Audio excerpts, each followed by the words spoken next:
Okay, so you are ready to get back to running after an injury, but there are certain elements that you need to include to make sure you're doing it the right way and not the less than ideal way to help reduce the chance of you developing a new injury or having a setback and going back and dealing with the injury that you just spent a whole bunch of time and effort recovering from.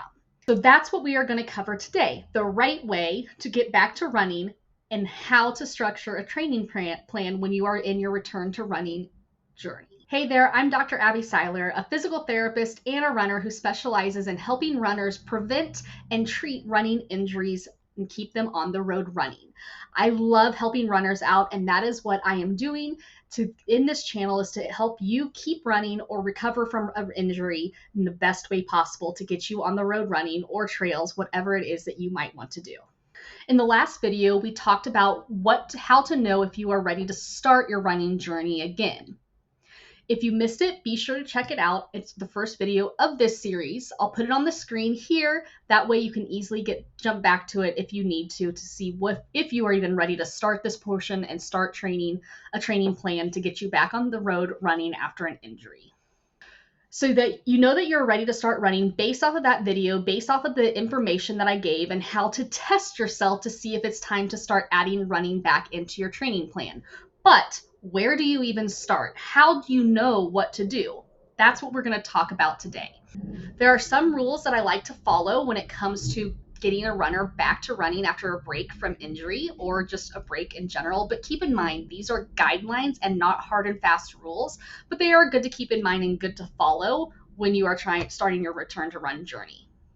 The first is the 10% rule. While this isn't a hard and fast rule, it is a good idea when you're first starting out with building up your training again, is to stick to about a 10% increase in running volume each week.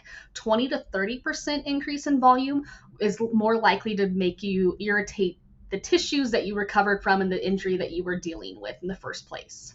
Number 2 is you're going to restore your training load and volume before you increase your intensity. So distance and duration and volume over speed. Slow and easy wins the race here, and we'll talk a little bit more about how we incorporate that slow and steady later on. Number 3, plan for your recovery. Make sure you include recovery weeks, so decreased volume, into your training plan, so that way your body can adapt and deal with the stress that you're putting on it, including the psychological stress. Any stress on the body, whether it be psychological or physical stress, is going to increase your chances of irritating an injury and causing it to flare up again. For most endurance athletes, we follow the 80-20 rule. 80% is low speed, low load, more endurance type zone 2 training, and 20% of that is going to be the speed work. But again, we're going to wait to do that until we build up that volume first. Number 5, change one thing at a time. Increase your duration of your run, increase the run interval, or increase the number of runs that you do a week, but only pick one of those things to change week over week. Number 6, base the majority of your training around what you're able to do and what doesn't increase your symptoms or allows your symptoms to come back to baseline within 24 hours, which we will talk more about in the next video. Number 7, allow an increased amount of recovery time after a more challenging session or a session that causes your symptoms to increase some. Number 8, allow flexibility in your training. Don't be a slave to what your training plan says. Let there be flexibility. If you need to back off on a run or change a scheduled run up a bit based on your symptoms, feel free to do that. That's encouraged, or add an extra rest day. Let there be flexibility. You are trying to build your base back up, and you don't want to stick to a rigid plan that's going to cause you to have a setback or have even more irritability in those tissues that you're recovering with.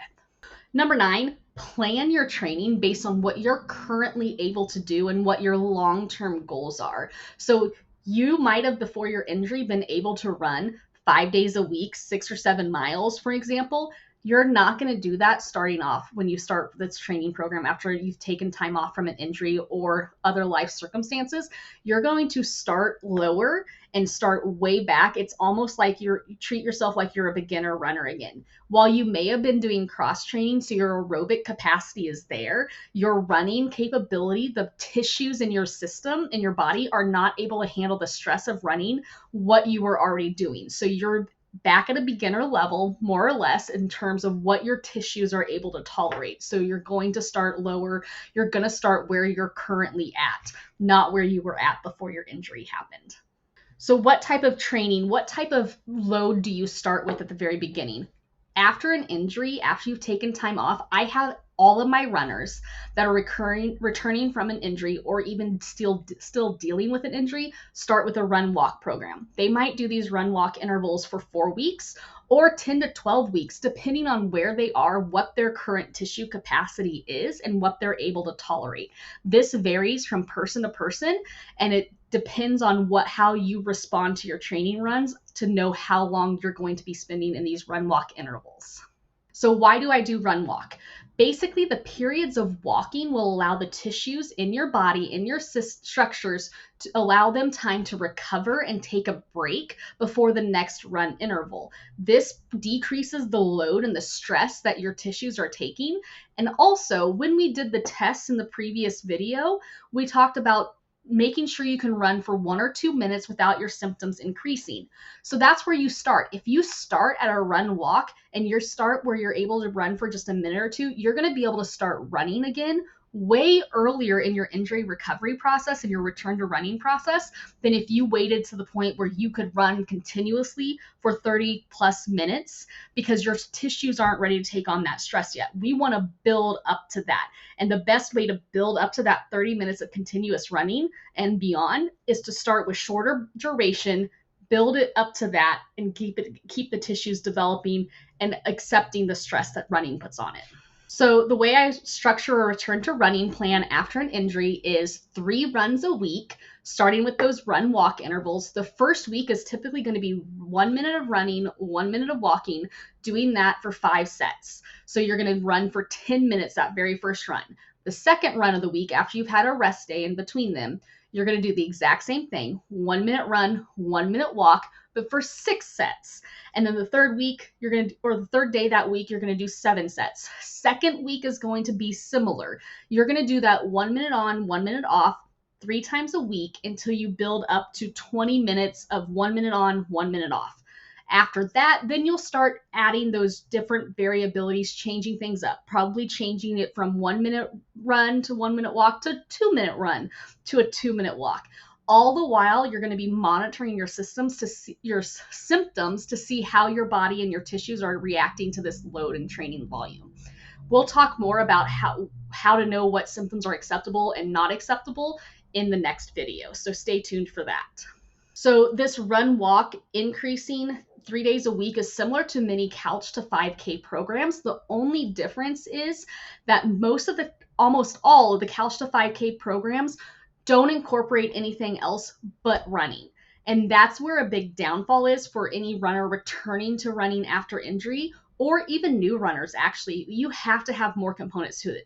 I want you to include strength training and mobility and stability work. So on the 3 days that you run, you're going to add mobility and stability work, such as McGill airplanes, standing on one leg, doing some hip gate openers. There's a whole bunch of different things that you can do for mobility and stability, but you want to do that either before or after your runs each week. Then 2 days a week on your off days from running, you're going to do strength training. This doesn't have to be complicated. It doesn't have to be a huge deal. Take 20 to 30 minutes on your off days and do a full body strength training program. If you need help on what to do for those strength training, down in the description, I've linked a 2-week free strength training program that I've developed specifically for runners. So you can follow that and get a good idea of what to do. I hope this video helped you understand how to develop a training plan for your return to run journey after an injury. Injuries are hard. Running injuries are hard. If you've had to take time off from running, not only is it miserable because you just want to run and physically you're not able to, but it can also have a huge mental effect on you. So our goal is to get you back to running and start running again after an injury as soon as possible. If you need more help, don't forget I do offer one-on-one coaching plans to help you through this phase of your training, either from the start of injury or after you've had an injury and you're trying to get back to running. There's also my 10-week turn to running that I've developed, and it's the same program that I've outlined here and that I've developed and used with all of my runners that are returning after an injury. Stay tuned next week. In the video, we are going to discuss what to do if you have pain during your runs in these training plan runs that you start doing, and how to tell if you're able to keep running through the pain, if you need to stop, and how to adjust your training plan based on the symptoms that you're having. See you next week.